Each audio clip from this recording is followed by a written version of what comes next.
Welcome everyone to the 8th live Q&A at the 9th Indies Festival, which is dedicated to emerging filmmakers and film lovers. We are running free sessions until the 30th of April, reaching more audiences with the support of the BFI awarding funds from the National Lottery. We're really excited to welcome you to this event. Before we begin, I do have some housekeeping to go through. The event is being recorded, but throughout we won't be able to see you or hear you as the audience, so please don't worry about that. We do have the chat function open where you can talk about the session or the festival or the film in general, but please do try to keep it focused and don't say anything that is offensive or personal. If you have a question for our panelists, then please submit them in the Q&A chat throughout the session whenever it comes to you, really, if you have one. And you can submit them there and we will answer as many as we can and put them to the panelists. I just want to give a bit of a content warning as well, that there will be quite sensitive issues discussed today. The film is about abortion, and those topics will come up, and other sensitive topics. And if you do need any support on any of these topics or discussions, then we do have some links on our website for this film page to different websites that might help. And if you do need additional organisations, please feel free to email the Leeds Film team and we will be able to signpost you to places. So we've got the link in the chat there for anyone. So let's introduce our panellists today. So we have with us Lucy Kennedy, Maeve O'Boyle and Aideen Kane, who are the directors of the 8th documentary. And I'll just throw it to you guys to introduce yourselves to everyone and tell everyone about the roles you have in the film. Thank you so much, Sophie, for having us, and thank you for screening the film at the festival. We're delighted. My name is Maeve O'Boyle. I am an editor. I began in theatre and English in Trinity in Dublin and moved immediately to the States after I graduated. And I just started working my way up as an editor, basically, and worked in television, and then ultimately ended up working more in independent feature documentaries. The 8th, when I moved back to Ireland about 5 years ago, and the 8th is my first, directing credit, along with an editing credit as well, with my partners Lucy and Aideen. And so that's me in a nutshell. I'm Lucy Kennedy. I started actually in documentary filmmaking via journalism. So I also, like Maeve, not long after I graduated, moved to the States, spent some time in San Francisco, and then moved to New York and did a master's in journalism. And I really found I liked the collaborative nature of documentary filmmaking. So I worked for a while for public television in New York and for Al Jazeera America in the States. And I met with Maeve and Aideen, and this is also my first feature documentary that I've directed. So it's been an interesting ride. Hi everyone, and thank you, Sophie. My name is Aideen. I'm the third co-producer and co-director on the film, and I started in film, it feels like a long time ago, and some of my first jobs were in New York. I'm from Ireland, but I've lived, half in New York and half in Ireland for most of my career, working for people like Michael Moore. Actually, Ruby Wax did a great job with her once, a great series. And I've been back in the States now about 5 or 6 years, and I work for a really interesting small documentary company where we tell a lot of underreported stories and stories about women. And I've mainly been a producer, which is kind of one part of the job at facilitating the telling of stories and putting the whole kind of package together. But I was thrilled to direct this film for the first time with Lucy and Maeve.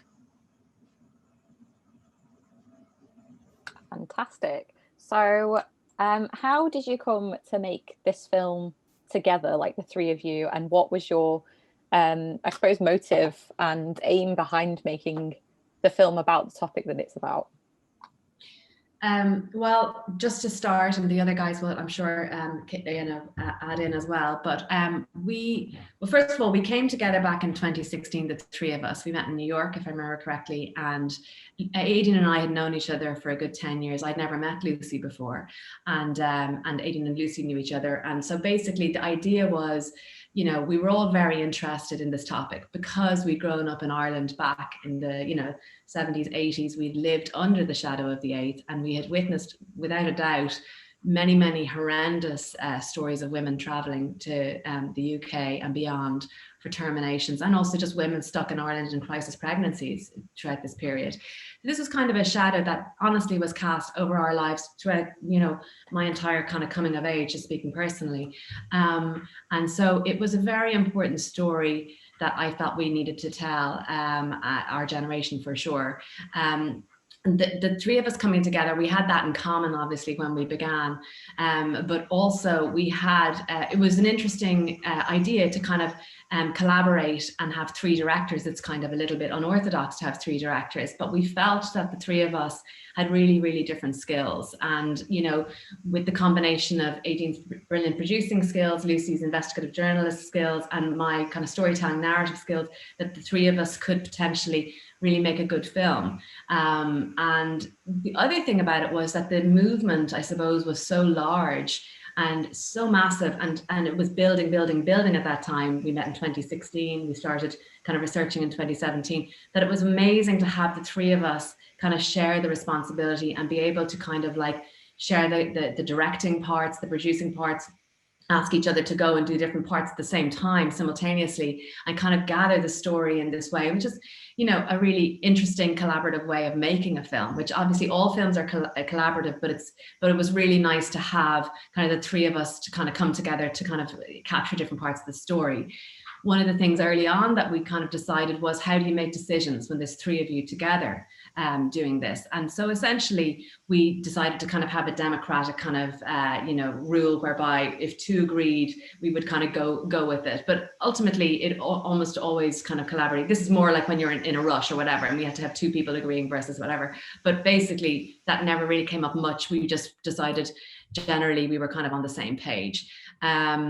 So that's kind of collaboratively how we came together. It was also in keeping with the story. Of course, this is a women's story. It was very important for us, I think, that there were three women kind of driving this story and telling it.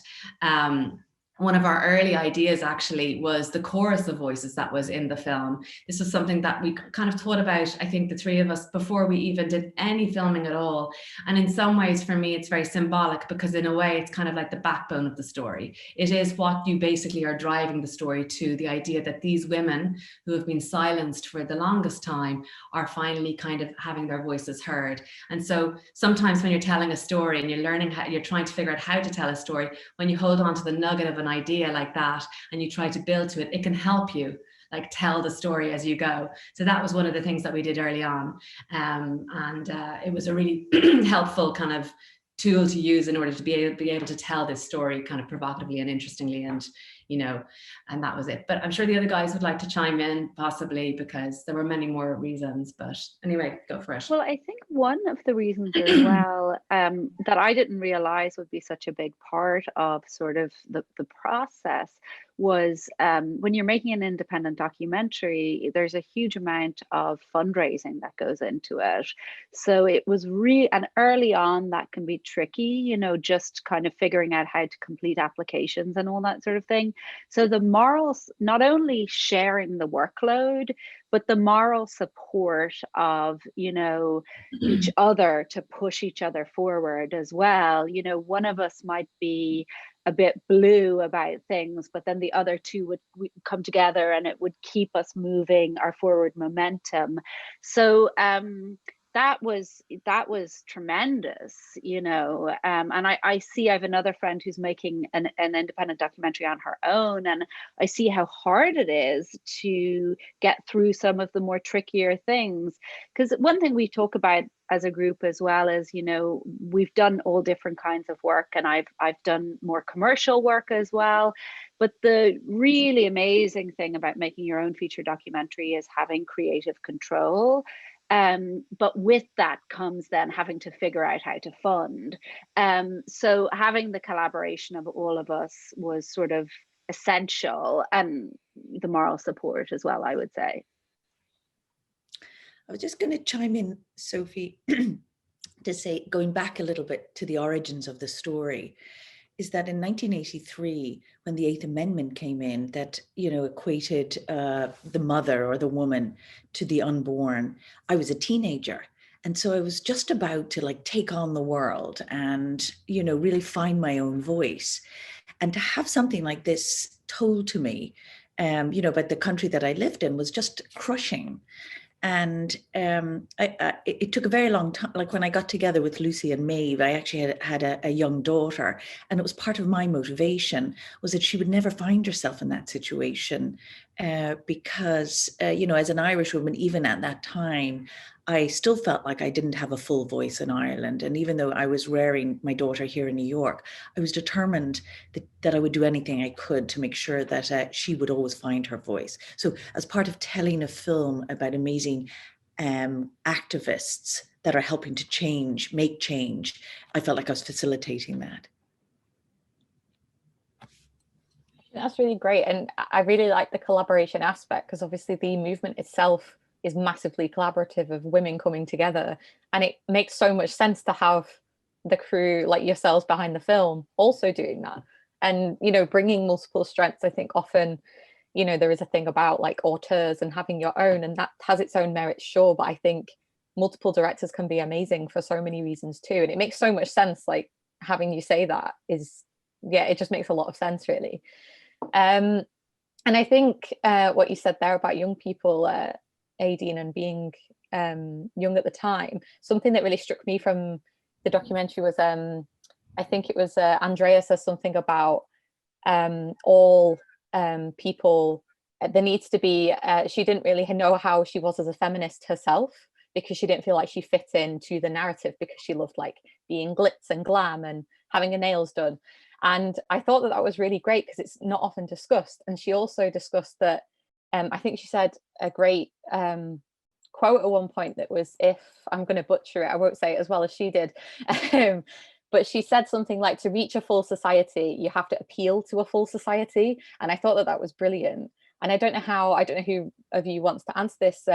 Maybe Aideen, it might be great for you with your daughter being that age. But what do you think of that? And do you think that this documentary, not just this documentary, but do you think that is important to get all people together in a movement and target all people? I think you're absolutely right, Sophie, and it's a good question, of course. And I think that was part of what, you know, really compelled us when we met Andrea. We just knew her voice and the world that she was operating in had to be in the film. And there is no one way to create change or to protest, and everybody should find what feels right for them, and because everybody's voice is important. And yeah, I think she just portrayed it in her way of activism. She did it differently. I mean, the mural on the wall in the art center, and, you know, collaborating with Mazer, and she was involved in a lot of performances and art and fashion shows. I mean, it was hard to keep up with her sometimes, but also it was about empowering the women that she worked with, to use their own voice and to use their own power in whatever felt comfortable for them. And that doesn't have to be, you know, the same for everyone. So yeah, it really is. It's up to you. Find where you're comfortable and then act in that area. I mean, there was a huge amount of, you know, for kind of older activists or older feminists like myself, you know, even the way we communicate is different. I mean, social media, I watch my daughter and they're flying and it's so fast and it's happening all the time. But that's where her world is and where her audience is. That was the other thing, that Andrea would meet people where they were. She wouldn't wait for them to come to her. She found out where they were, and that's where she talked to them and spoke to them and worked with them.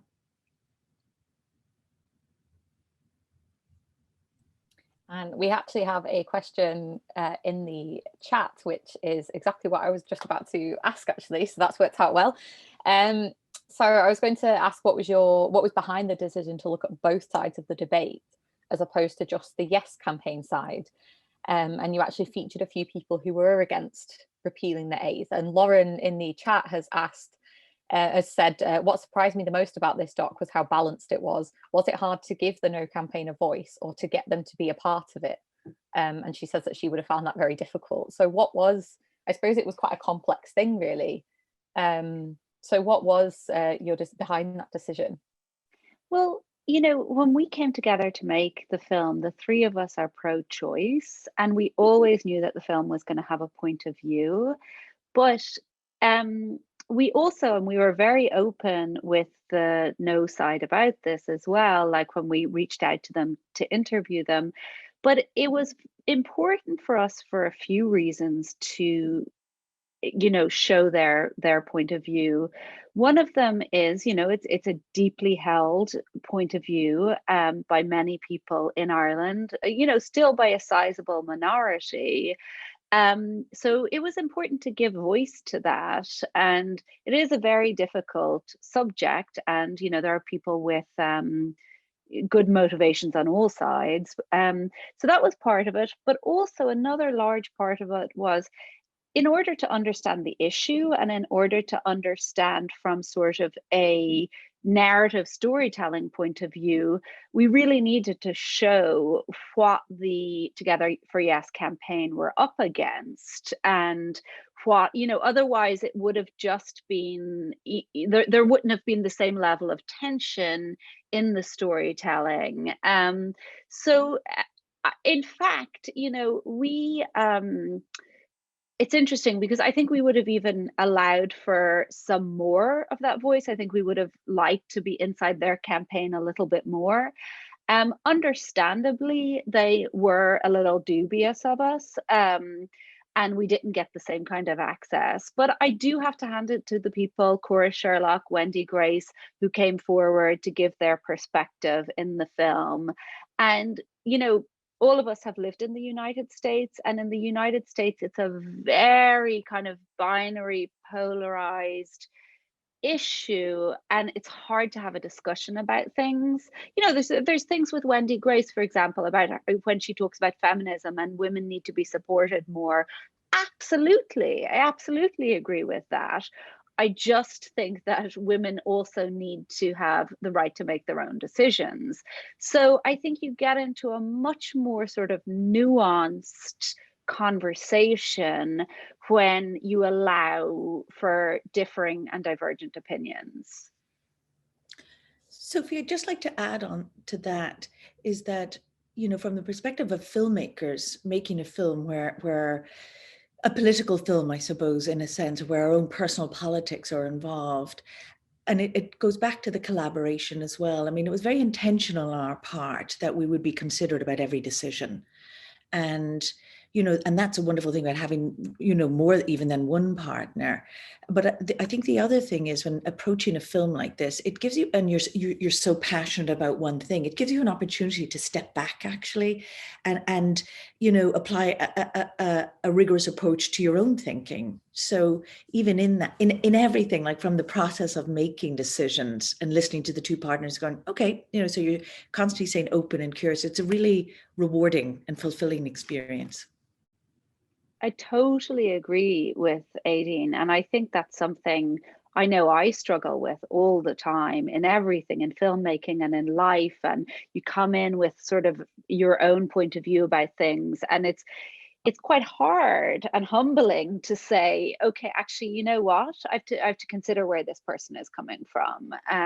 So that's something, and I think, you know, as collaborators, we had to do that all the time. And I definitely learned a lot about that through the collaborative process.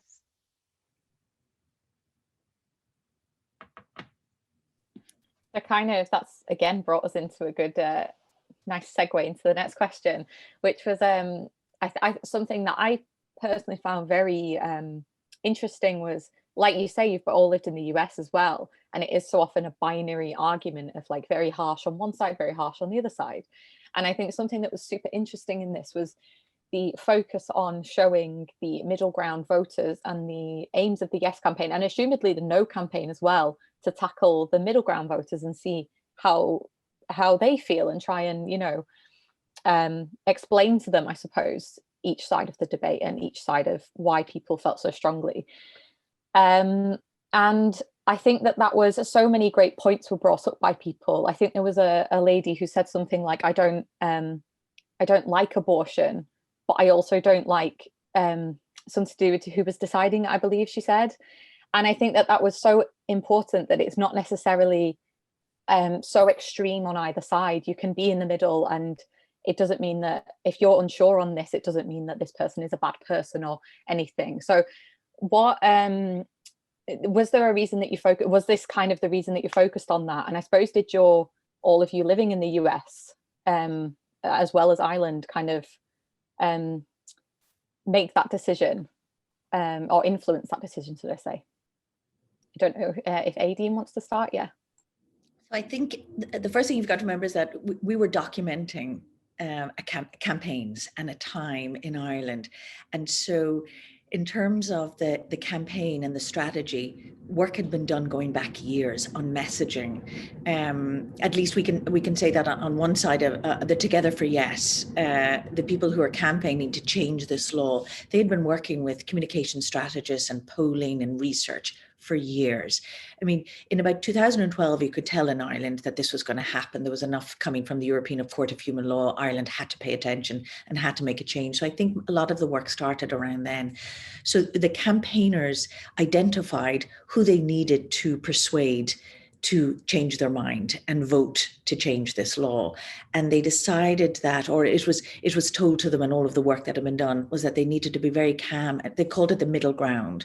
And they needed to be very calm and considered and use language that was calm and considered, not confrontational. And that's when they came up with their campaign slogan of care, compassion, and change. And it was about civic engagement. It was about reaching across the divide, getting people to listen and getting people to hear, and at the same time hearing and listening. And I think you bring up a good example, Sophie. There's one doorstep that I always think of where the campaign, it's the woman, and she goes, look, I know, but it's a baby. And the campaigner responded really well, saying, yes, but this is the standard across Europe, and this is the best standard. She didn't argue something that she couldn't win, but at the same time, what she was trying to do was saying this was the right way forward. So it was a lot about the values. What sort of a society do we want to live in Ireland? And it was interesting because in Ireland at the time, a lot of other pieces were unfolding about the mother and baby homes and the remains of babies and bodies being found in sewage works in an old convent run home for single parents. And so it all seemed to come together. Alva talks beautifully in the film about empathy. It's not about do you believe in abortion, but can you have empathy for the person that needs it, whether it be the young woman or the young mother. And I think from an American perspective, we've had a gathering of reproductive rights experts here in the US, and they've all watched the film. And I think that one of the difficulties about campaigning globally for reproductive rights is that every situation is different, every community is different, and you can't take one campaign and apply it across others. But there are certain learnings that can come from the Irish campaign that we are finding are resonating with other campaigners and activists when they watch the film. And one of it is about building coalitions. It's like, look, you believe this and I believe this, but together we do agree that we believe on this. Let's use that to build and to plan cohesive language and communications and messaging. And a little bit about that is about that values. What sort of society do you want to live in? I was just going to add to that as well. I think Ireland, I felt like we made the film at a very interesting juncture in Ireland, because Ireland was in an incredible state of change. The marriage equality bill had passed in 2015, which was a game changer in Ireland.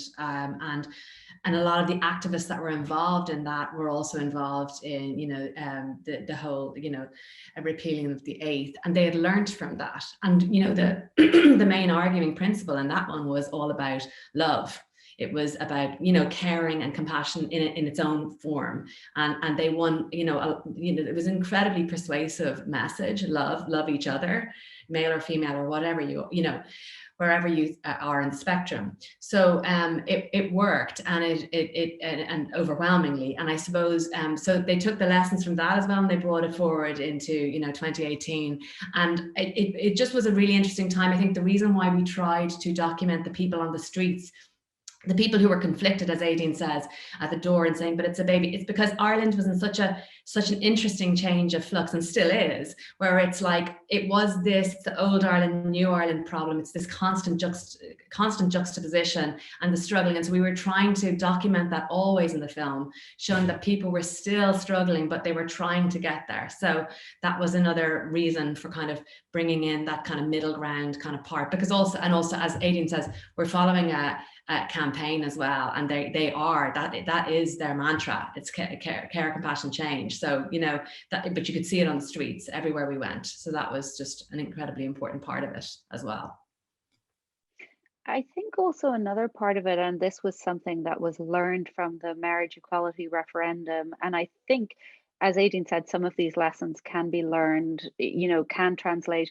One of the huge things was storytelling, was what happened, women's stories. And there's a point in the film where Alva talks about how the word abortion couldn't be spoken in Ireland for many years. And then there was a gradual telling of the women's stories, and then the floodgates opened. And I think it's so different to in the United States, and it's hard, right? Because as Aideen's talking about, coalition is really important. But that means there's some people who are, might want to be out in the streets and should be, but maybe in the time of a referendum, it might be off-putting to the middle ground. So people have to compromise, and it's really difficult because people don't want to compromise. So I think a way that you get to people is not necessarily always through statistics and facts, but through story, through, oh my gosh, my neighbor across the street had to travel to the UK, or my sister, so the women who told their stories, that was just massive, and it was massively brave as well, and very important, I think, in both Irish referenda in getting the electorate over the line. I suppose with that, when you've brought up, obviously, again, it brings it back to the empathy comment, doesn't it? Like, you want to bring empathy to the conversation, which is the most important thing, arguably, about it. And what you mentioned there about, people having to travel to the UK to have an abortion at the time, and what I suppose, not really what was behind your choice, but you did show a bit about the role of the UK in helping women, and how women felt safe in the UK, and with the NHS they felt okay to talk about more in a safe space, and able to I suppose be treated sensitively, which is so important, and with care. And what did you think that was an important side to show, and the support, I suppose, that was elsewhere, and that was needed in Ireland itself at the time?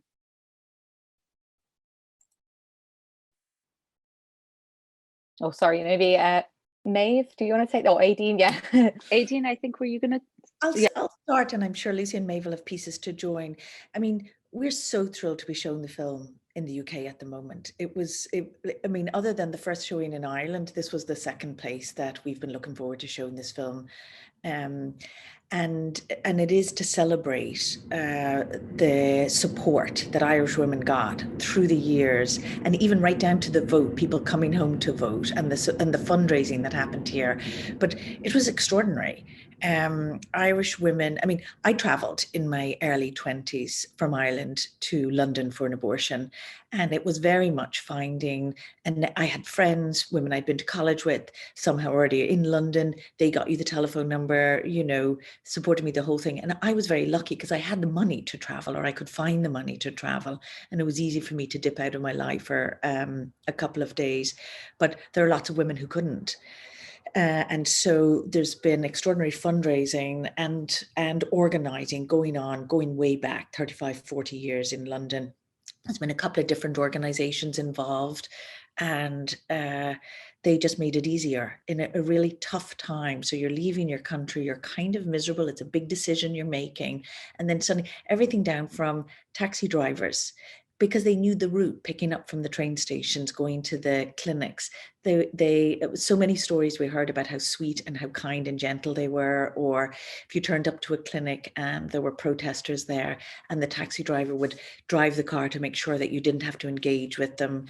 And then the people who worked in the clinics, nurses, some of them of Irish or Irish, Irish English families, some of them not. And so it really is something we couldn't have done. And of course, BPAS, the British Pregnancy Advisory Service. I mean, all of these services were available to Irish women, and they just made a huge difference. I just would add in, just because one of the parts, the process of interviewing the women was incredibly humbling for us to meet women who had travelled, but so many of their stories were absolutely UK based. And one of the lines that's in the documentary, you can hear her say, I felt at home when I was in the UK, and I felt like a stranger in my own country, that was just incredibly powerful, that, Irish women had to really take refuge in the UK basically to feel, safe. And, obviously, it's a total disgrace, but, hopefully it is in the process of changing. It's not completely changed yet, by the way, but just it's getting there. So just to say, we are so indebted, really, is the truth. Irish women are so indebted to the nurses, the doctors, everybody involved, the taxi drivers, who were part of this. That's amazing about the taxi drivers. I've never heard about that before, and that's so lovely that was such a supportive, because I suppose getting there itself is obviously stressful and difficult time. So even just the support in that aspect of it is amazing to have. We have another audience question. So Robert has said, one of the parts I found the most affecting was the section on the historical Catholic abuse of unmarried mothers and the church's promotion of pro-abortion. There's clearly a long and complicated history to this subject. And how did you choose which aspects to focus on in the documentary? I suppose which aspects of this side of things to focus on as well? That's a really, really good question. And it's a very good question as well from a filmmaking perspective, because there are so many things that we could have chosen, but there were some things that we had to leave out that we would have loved to include. For us, it was important. There were certain cases along the way that we felt told a larger story. For example, the X case about the 14-year-old girl who was injuncted from traveling to the UK, who became pregnant as a result of rape. I mean, that was a seminal point in Irish history, and it created a huge outrage. But it was also, she was representative for, we don't know how many thousands of other Irish women's experience. And I will just say one thing that we don't really get it in the film, but that is kind of so strange to think of from this day and age. Prior to the X case, Irish people did not have the right to information about abortion. So there would be, obviously pre-internet, so there were magazines that would come in from the UK that would be censored because there would be advertisements for abortion clinics on them, and it would be all blacked out. So like in colleges, there would be, it was a real underground network. There would be abortion numbers scrolled on the walls of women's bathrooms. But just getting back to the question, I mean, Ireland has this really absolutely devastating history of its treatment of women in crisis pregnancy. And it's something we're only coming to terms with now. And so there was the X case that we told, and then there was the story, another seminal case, which was the story of the death of a South Asian woman living in Ireland, Savita Halappanavar, who was denied a potentially life-saving abortion. Again, that was a catalyst for, you know, massive outrage and real shame as well. Like, Irish people were really shamed that this had happened in our country, and that a woman and her family, or her husband, were trying to start a family in Ireland, had chosen to work here, and she died. So and then, you know, the story towards the end, which is the story of the mother and baby homes, and the women who'd been sequestered in these mother and baby homes to have their children, and then often the children died very young, or possibly, you know, when women were there was just neglect, really, of a lot of women, and women were separated from their children and all sorts of things. But that actually broke. Maeve may be able to speak to this a bit more, because she was in the process of reporting and doing a shoot that actually you see at the beginning of the film, about, you know, there was a bus for repeal and they were going around the country, and then the Tune story broke. Maeve, I don't know if you want to speak any more to that. Well, no, it was just, you know, I as I'd said in the early stages of this interview, basically, you know, the shadow that was cast, it felt like an extension of that shadow. We still had this horrendous legacy. And even in 2017, the first shoot that we did for this film, that story had broken. And so the women were out on the street protesting. A lot of that footage is at the beginning of the film, actually. And, you know, they you know, people were in shock that this had happened. This, you know, horrendous story of these babies were found in this septic tank in Tuam, and then of course as time went on, there were more and more and more of these stories. So, you know, it was just something that was another layer on top of a horrendous history and, you know, an appalling legacy, essentially. One thing just to add on the historical kind of vignettes, as we called them as well, just almost not necessarily from a technical perspective, but from a thematic idea, you know, the way in which we parsed it out, like in a film, like, and I know here's my editing head again, but we basically needed to put them into kind of equidistant from each other so that they would work as a kind of like structural arc. But just to say that one of the reasons why we chose the ones that we did was, for example, 1992, the X case was, you know, a legal catastrophe. It was legalistic. It showed that the law was not working on any level, and that Ireland had neglected to deal with this, the government, for 20 something years, and that there had been this horror around, you know, 1983 and a legacy from that. And then with Savita Halappanavar, of course, it was an absolutely massive case here in Ireland, but it also was around the medical problems that had happened. We saw many other medical stories through newspapers. We couldn't get them all in, but we tried to show you through other newspaper clippings that these other stories had happened. And the same with the Tuam. Then we of course, we could not make a film without dealing with the legacy of the Catholic Church in this country, because in relation to women in crisis pregnancy, that kind of, you know, served its purposes in that way. So by doing thematic ideas with all of these, we tried to kind of give you a general overview of some of the many atrocities that had happened in this country in different ways. Just to finish there. And I'll actually add, Maeve, because I think it's incredibly important what you've just said, that we also had to think about how much did the audience need to know. So this wasn't just for an Irish audience, it was for an international audience. So a lot of these stories were very familiar in Ireland, but not internationally. And so you needed people to understand what was unique about the Irish situation, but also how much was at stake.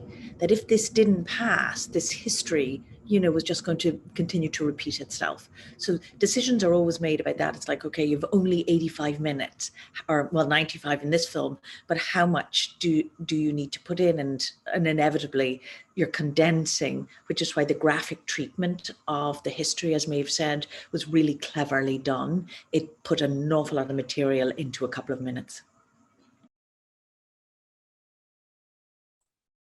Yeah, that's a really great point, actually, of obviously a lot of these cases might be well known in Ireland, but elsewhere they might not be known at all. To bring the ones up must have been a difficult choice to choose which to bring in, I suppose. And was it a difficult balance? Because I did find the film very well balanced with personal stories, and then the newspaper clippings was really good to see, I suppose, the scope of it, as well as here's an individual case, here, like in specifics, here's a lot of examples of what happened, and then here's the campaign as well. And I think it was a really great balance that was created of what's currently happening, what's happened in the past, a personal story. And was that in terms of the production process, was that quite a complex thing to create? I'm sure the other guys will chime in, but for sure it was very complicated.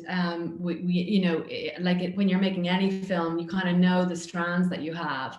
And one of my strategies always with strands is that you cut the strands independently of each other, so you understand what you have. So you have your contemporary story, you have Alba and Andrea and Wendy and also the pro-life guys.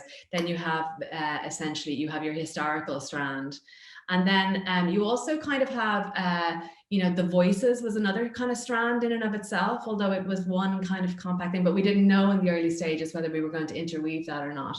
But so I think there is this kind of absolutely profound balance between all of these things. We kind of divided the film into 3 acts, which is always really helpful when you're making a film, because it becomes less overwhelming if you try to separate it out, as opposed to trying to just go, what are we going to do for the whole thing? You separate it out because then you manage it in pieces. So the first act was kind of leading up, meeting Alba and Andrea, explaining the stakes of the story and all of that kind of stuff, and bringing in the history. We had to establish 83 in the first act.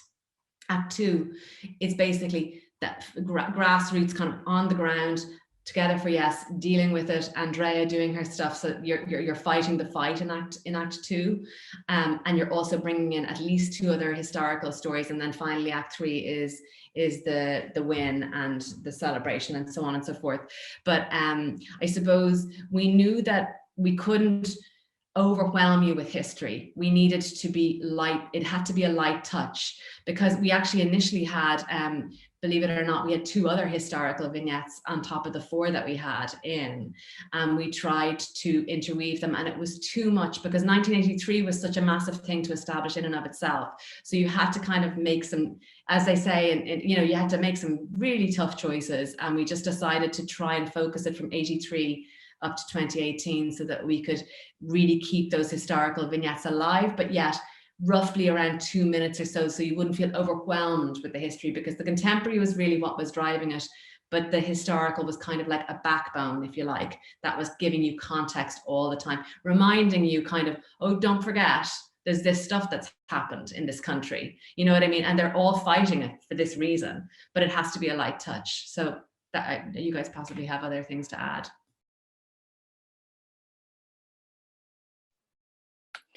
We have another question from the audience member, actually. So it was revealing that PR was so important for both sides of the campaign and very influential on the vote itself. As filmmakers, was it difficult to be objective and stand back from the Yes campaign?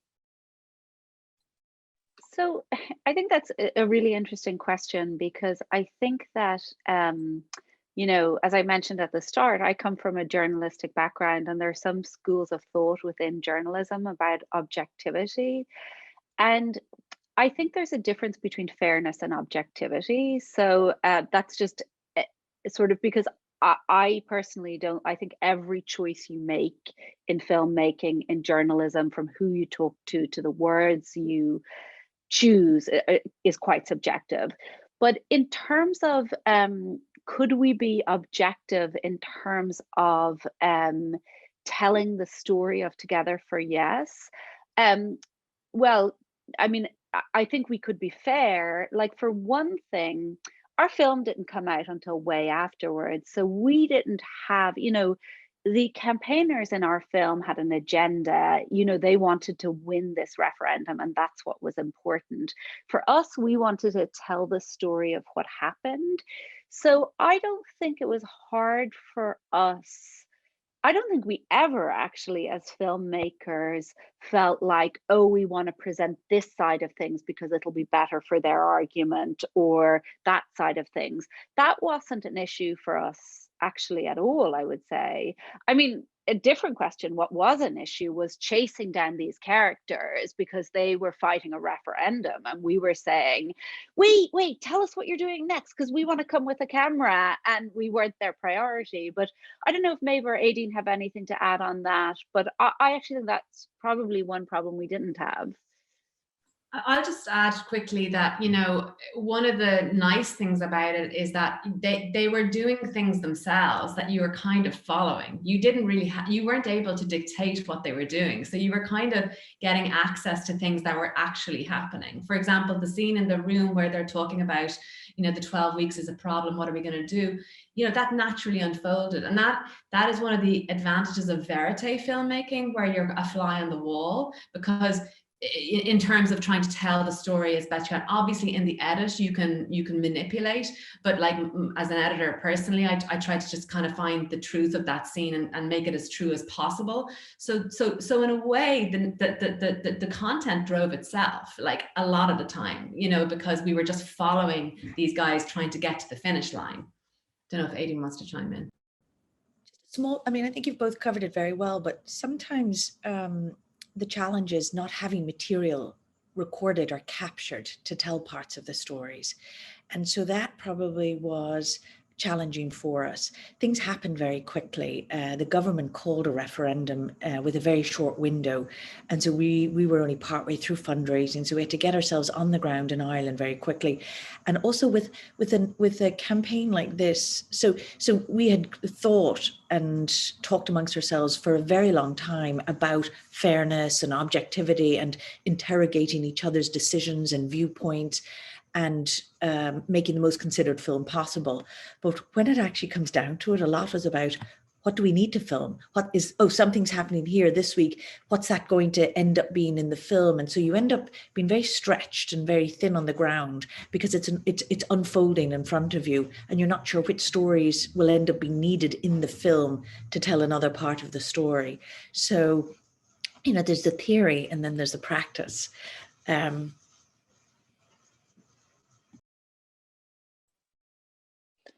And we have another audience question actually, which is great. Thank you everyone for sending these in. So they've said, I thought Alva and Andrea were both brilliant and also represented two aspects of Irish feminism so well. Was that a conscious decision to choose them both to follow? And if not, how did you pick them? I can start, and I'm sure the others, because it was, again, these were the biggest decisions we made, and it was one of those aha moments. Right, we know who our storytellers are going to be. Alva, simply because of her extraordinary legacy working for Irish women going back over 40 years. I would have been aware of her as a teenager, as a young woman in college, and admired her from a distance. And then she actually introduced us or mentioned Andrea to us. And, you know, they were just two hugely important moments. And I'll let the others chime in, because we all met them at different times and had different opinions and stuff. So it was a really good, these were brilliant decisions. Well, I think that Alva was an obvious person that would drive the narrative, but Andrea was a really interesting counterpoint, we felt, for Alva. Plus, she also kind of tapped into this much younger generation who had had enough and who were like saying, I'm done with this, you know what I mean? And these were the guys who were all wearing the repeal sweaters, and they were doing the murals, and there was this kind of creative edge that kind of was tapping into pop culture and social media. And so we just knew that we needed that narrative strand, because that's what it felt like on the ground. It was like that grassroots feeling was huge. And then Alva was kind of doing the big speeches and so on and so forth. So that it was just, we knew that they would be a great counterpoint for each other. And they were so different, and yet had so much respect for each other, obviously, but just, it was a good combo. That's all I was going to say.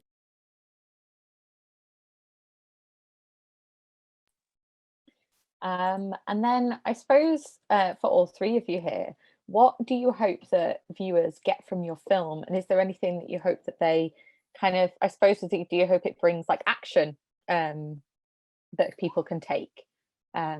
Not necessarily just on this issue, but on other issues people feel passionately about. So yeah, what kind of do you hope that viewers of it do gain from this? Well, I mean, I think there's a few things, you know. I mean, I think one really is that change is possible. It can be incremental and there can be setbacks. There can be massive setbacks. I think the arc of Alva's activism career, you know, really demonstrates that. You know, when Alva started out, you know, she was very much on the margins of Irish society in terms of her viewpoints and her thinking. Now, although she wouldn't like to necessarily it be articulated this way, but her ideas are much more mainstream, you know. So I think that pushing in very dark, difficult times is really, really important, because often things can just seem utterly insurmountable. So I think that's one of the things that we would love for people to take away. I think another thing is just the power of protest. I think it's boots on the ground, getting out there, you know, and that is certainly something that Alva would speak to, the importance of that as well. I also think, and it's said in the film, or at least it was said to us many times, is that you can never sit comfortably with having won these rights. And if you take a look around the world at the moment, reproductive rights are being rolled back in Poland, in the US. And I think for anyone who watches the film is just to, you know, stand in solidarity in other countries where these rights are being rolled back and send their support. Alva said it during the week at another Q&A, even just send a message saying we stand in support of you. But I also think it's really important with this film to take a moment to celebrate this extraordinary grassroots campaign, these extraordinary people fighting for years, some going back 40 years, what they actually accomplished. I mean, it's just a huge shout out to those people. And just lastly, I suppose I would also, you know, I think we've all been, the three of us have been inspired by Andrea's approach as well, which was make it your own. Do something that you're good at, and, you know, make that your talking point, or something that's persuasive or interesting to try and, you know, garner some light on that issue. So I think that's been a really inspiring, that's you know, a lot of the young movement in Ireland on repealing the 8th was all about that. And I think it's a really interesting approach to take. And we haven't got long left, just about 5 minutes so we will have a final question, which is, do you have any advice for young people, or anyone actually, wanting to make their own documentaries about difficult but very important topics? My advice would be really interrogate yourself about why you want to make it, because you're going to live with the making of that film for minimum 2 years and possibly up to 5. So really think long and hard about why you want to make it. And then once you've made that decision, then just fully embrace it and go for it. I think I would say possibly the most important thing, along with what Aideen is saying, is your collaborators. You know, find people that you can work well with, you know, because, you know, 4 years on, we're all still friends and we've all complemented each other in terms of our skills, because we're very different people, but fundamentally, we all cared about the importance of the issue and of the film. And although we might have had divergent ideas at times, that core belief in the importance of the film was always there, and in the desire to make it. So I think find people who, and you know when you meet people, like, you get that intuitive, instinctive feeling this is going to work or it's not. So I think that's really important. I would also add, it's kind of in line with Aideen, make sure that it's a topic that you're really interested in, and that you're really, and be excited. Make sure that it's something that makes you excited. You know, it's something that you enjoy putting together and telling, because you are going to be living with it for a long time if you make a film. And so it's something that matters to you, but also, I also think there has to be a bit of fun along the way too, because sometimes, you know, we forget that, you know what I mean? This is a job that goes on for a long time. So, you know, enjoy it as well, and find great collaborators. That's another thing I completely agree with. So, yeah. So one other thing I want to say is, like, Aideen, Maeve and I had, although it's our first feature documentary, we have worked in the industry for years. So it can seem like there's a very, you know, high bar to entry. I would say start out, you know, if somebody's just thinking of starting out, I would say start with a small project, maybe try a documentary short to begin with. The other thing I would say is, you know, if you really are looking around trying to figure out how to start, reach out to people. People in the industry in general are open to talking. If you do your homework before you reach out to somebody and have a specific idea of what you want to ask them. But in general, people will be open to talking to you. And I think once we're in a post-COVID world, I think going to festivals and panels and talking to people and networking, I think those are all so I suppose what I would say is it's difficult, but if you want to do it, it's very manageable and doable. That is great. Thank you so much for doing this Q&A.